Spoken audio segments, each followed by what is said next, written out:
ஆக நான் போட்டி போடும்போது கூட சொன்னேன், எல்லா கனெக்டிவிட்டி இருக்கிற ஊர் நம்ம ஊர்.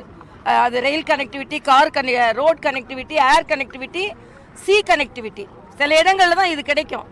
ஆனால் இந்த விமான நிலையத்தை விரிவாக்கம் செய்வது மட்டுமல்லாமல் இந்த பகுதிக்கு 4800 கோடி ரூபாய் நலத்திட்டங்களை மரியாதைக்குரிய பாரத பிரதமர் சமர்ப்பிக்க வருகிறார் என்பது நமக்கு மிக்க மகிழ்ச்சி.